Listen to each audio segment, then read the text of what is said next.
আসসালামু আলাইকুম। সুপ্রিয় অষ্টম শ্রেণীর শিক্ষার্থী, আশা করছি তোমরা সবাই ভালো আছো।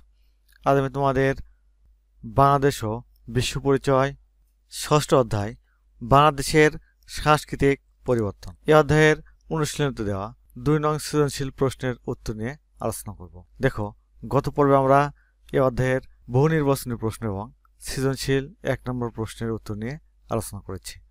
আজ আমরা সৃজনশীল 2 নম্বর প্রশ্নের উত্তর নিয়ে আলোচনা করব। দেখো, এখানে একটি উদ্দীপক দেওয়া আছে এবং এখানে কয়েকটি প্রশ্ন দেওয়া আছে। শিল্প উপাদান ক নম্বরে রয়েছে পোড়ামাটি শিল্প, তালপাতা শিল্প, নকশিকাঁথা, কষ্টি পাথর, এবং খ নম্বরে দেওয়া আছে চর্যাগীতি, কীর্তন গান, মঙ্গল কাব্য, পুঁথি সাহিত্য, গদ্য সাহিত্য। এই উদ্দীপকের আলোকে এই 4টি প্রশ্নের উত্তর দিতে হবে। চলো, এই 4টি প্রশ্নের উত্তর আমরা আমাদের নোট থেকে দেখে নিব। প্রথম প্রশ্ন, চর্যাপদের কাল নির্ণয় করেন কে? উত্তর, চর্যাপদের কাল নির্ণয় করেন ভাষাবিদ ডক্টর মোহাম্মদ শহীদুল্লাহ। খ নম্বর, সাংস্কৃতিক আত্মীকরণ কেন ঘটে? অন্য সংস্কৃতির ধারা নিজ সংস্কৃতিতে আয়ত্ত করার জন্য সাংস্কৃতিক আত্মীকরণ ঘটে। মানুষ যখন কোনো নতুন সংস্কৃতি বা সংস্কৃতির পরিবেশে বসবাস করতে আসে, তখন সেখানকার মানুষের দৃষ্টিভঙ্গি, আচরণ, চিন্তা চেতনা, মূল্যবোধ, এক কথায় সমগ্র জীবনধারার সাথে নিজেকে মানিয়ে নিতে চায়, আর এ কারণেই সাংস্কৃতিক আত্মীকরণ ঘটে। তারপর উদ্দীপকে বর্ণিত ক শিল্পটির ধরন ব্যাখ্যা করো। এই যে ক শিল্প রয়েছে, এই ক শিল্পটির ধরন ব্যাখ্যা করতে হবে। উত্তর, ধরন অনুযায়ী উদ্দীপকে বর্ণিত ক শিল্পটি হচ্ছে দৃশ্য শিল্প। প্রাচীনকালে বাংলা এলাকায় ছাঁচ অনুযায়ী মাটির তৈরি ইট দিয়ে মন্দির বানানো হতো। এক্ষেত্রে শিল্পমূল্য সবচেয়ে গুরুত্বপূর্ণ হচ্ছে মাটির ফলক বা পাত তৈরি করে তাতে ছবি উৎকীর্ণ করে পুড়িয়ে স্থায়ী রূপ দেওয়া। এগুলোকে টেরাকোটা বা পোড়ামাটি শিল্প বলা হয়। এছাড়া কালো রঙের কষ্টি পাথর আর নানা রকম মাটি দিয়ে হিন্দু ও বৌদ্ধ দেবদেবীর মূর্তি বানানোর ঐতিহ্য বেশ পুরনো। পাল যুগে তালপাথার পুঁথিতে দেশীয় রং দিয়ে যেসব ছবি আঁকা হয়েছে তার প্রশংসা আধুনিক বিশ্বের শিল্পরসিকদের কাছ থেকেও পাওয়া যাচ্ছে। অন্যদিকে বাংলার নকশিকাঁথার ঐতিহ্য অনেক পুরনো। গ্রামের মহিলারা ঘরে ঘরে কাঁথা সেলাই করে তাতে আশ্চর্য নিপুণতায় গল্প, কাহিনী ও ছবি ফুটিয়ে তুলতেন। এখনও সমাজের দরিদ্র নারীরা এই শিল্পকর্মটি টিকিয়ে রেখেছেন।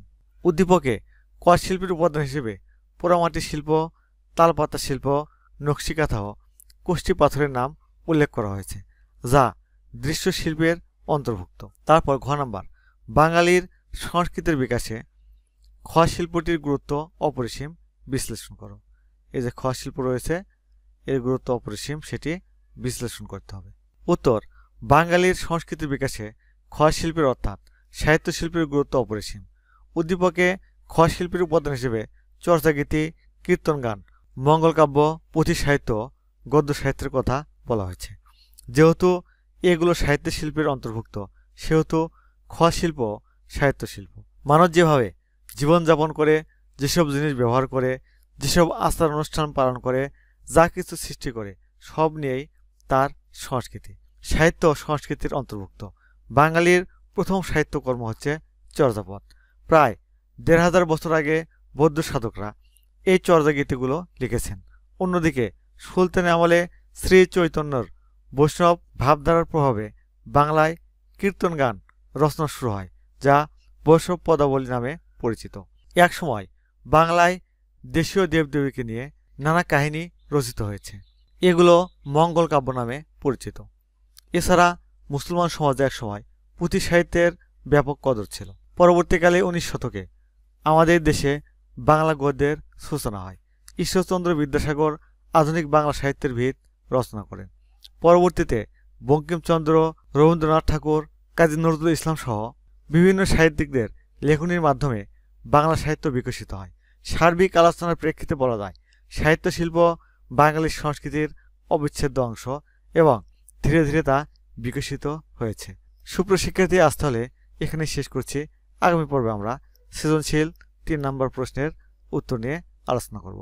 তোমরা এখনও যারা সোহান অনলাইন স্কুল চ্যানেলটি সাবস্ক্রাইব করোনি তারা প্লিজ সাবস্ক্রাইব করবে এবং ভিডিওতে লাইক দিয়ে দিবে। আল্লাহ হাফিজ।